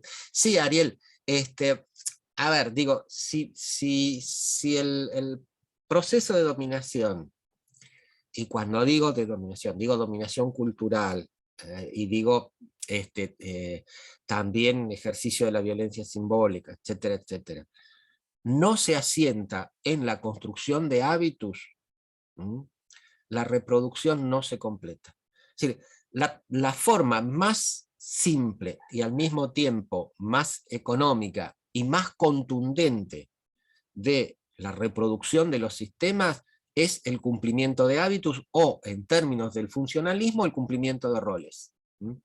En tanto yo acepto que tengo determinada posición, que esa determinada posición me habilita para determinadas cosas y para otras no, y que por lo tanto lo que puedo hacer son determinadas actividades y otras no, y acepto esto y lo hago cotidianamente, ¿no? Esto es, digamos, la forma más sencilla, más contundente que tiene de ejercerse la dominación y por lo tanto la reproducción de los sistemas.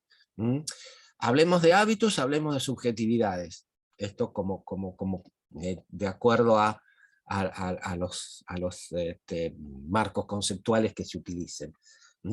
Pero Bourdieu esto lo pone muy, muy claramente de manifiesto en la reproducción, que es donde él junto con Passerón estudian el sistema educativo francés, pero que algunas de las cosas se pueden aplicar. Y él dice, bueno, la misma cuestión de las trayectorias educativas, la misma cuestión de las jerarquías de título. A ver, chicos, chicas, no es lo mismo un título secundario que un título universitario. Y nosotros decimos, bueno, sí, qué sé yo, bueno, a ver, digamos, ¿por qué? Pero, digamos, Bourdieu, ¿qué es lo que dice? No es solamente esto, sino que si nosotros vamos a ver, por ejemplo, quienes llegan a la universidad, y él dice, bueno, quienes llegan a la universidad en Francia, pero decimos también quienes llegan a la universidad en Argentina, vamos a ver que, digamos, hay una sobrerepresentación de individuos de determinados sectores sociales, como digo, los sectores medios altos y los sectores altos, y hay una subrepresentación de, digamos, jóvenes que provienen, por ejemplo, de los sectores del trabajo. Sin embargo, esta cuestión de selección que tiene que ver con los orígenes sociales se presenta de otra forma. Digamos, ¿de qué otra forma se presenta? Se presenta a partir de las capacidades o también de los dones. Es decir, no, a la universidad llegan aquellos que están más capacitados para esto, aquellos que tienen una capacidad intelectual o un ejercicio de las funciones intelectuales más desarrollado, etcétera, etcétera. Entonces, esta cuestión de que acá las trayectorias y la obtención de certificados que implican jerarquías tienen que ver con capacidades individuales y no con características de los sectores sociales de origen, es algo que, digamos, forma subjetividades y que por lo tanto nos lleva a aceptar las jerarquías como naturales cuando nuevamente son arbitrarias y cuando no tenemos en cuenta procesos como el de la herencia cultural o herencias de capitales culturales. desde ahí es la cuestión del hábitus. El hábitus es esta forma, recuerden lo que decíamos del hábitus, son sistemas de estructuras estructuradas, estructurantes. Es decir, son sistemas de percepción, de apreciación, pero también de acción en la realidad. Nos llevan a apreciar, a percibir los procesos y los fenómenos sociales de determinada manera, y por lo tanto a actuar en consecuencia. Obviamente que después tenemos que decir, recuerden la cuestión del hábitus en el campo científico, aplíquenlo a los campos profesionales.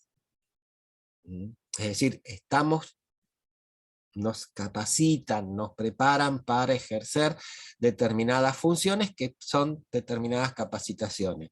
Ahora, cuando entramos dentro del campo, también entramos en diferentes posiciones.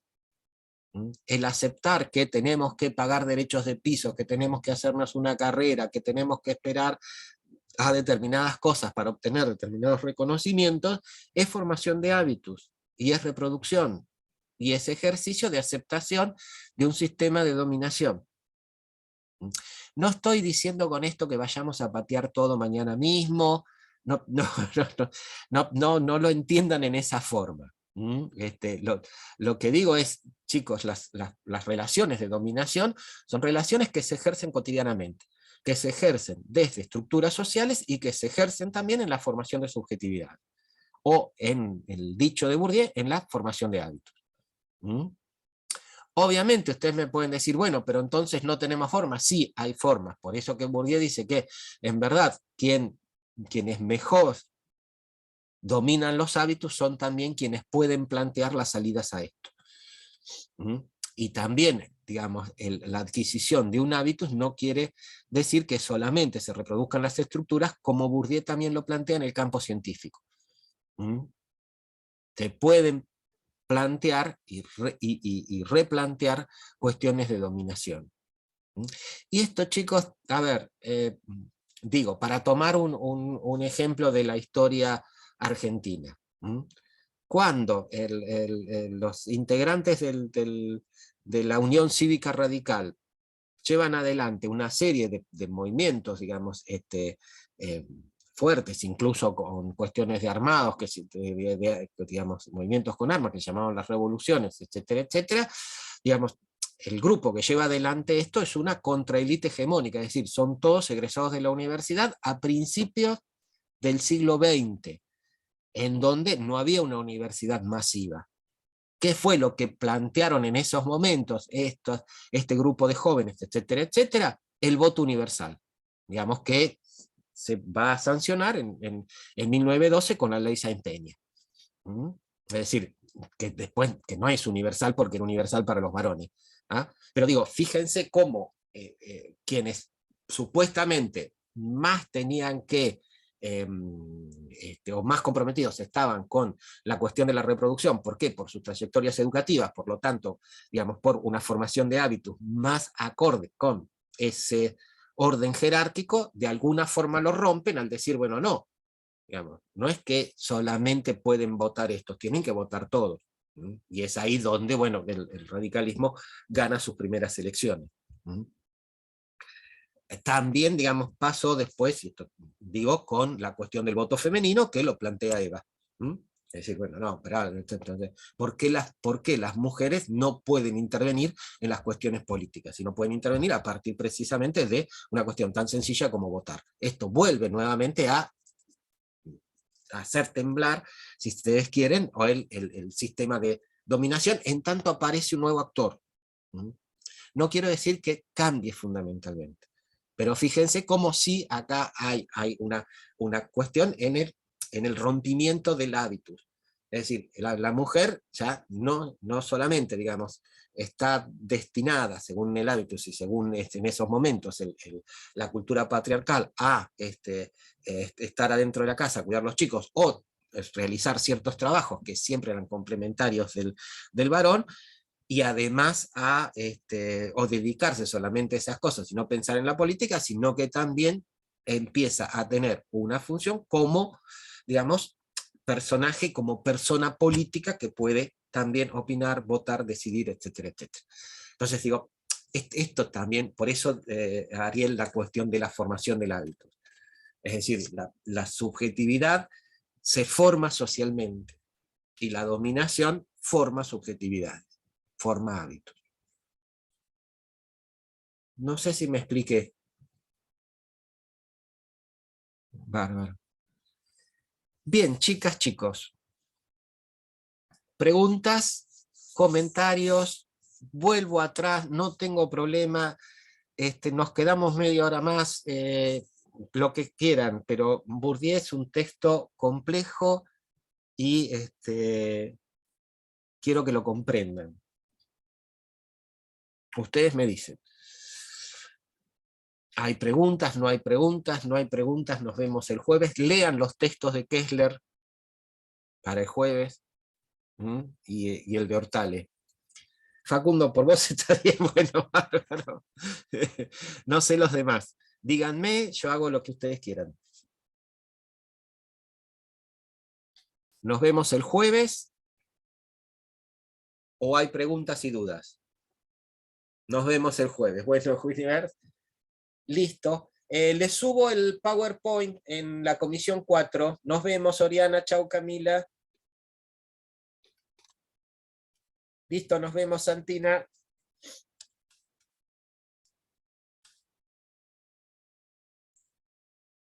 Sí, voy a subir, Ariel, gracias por recordarme. Las voy a ir subiendo.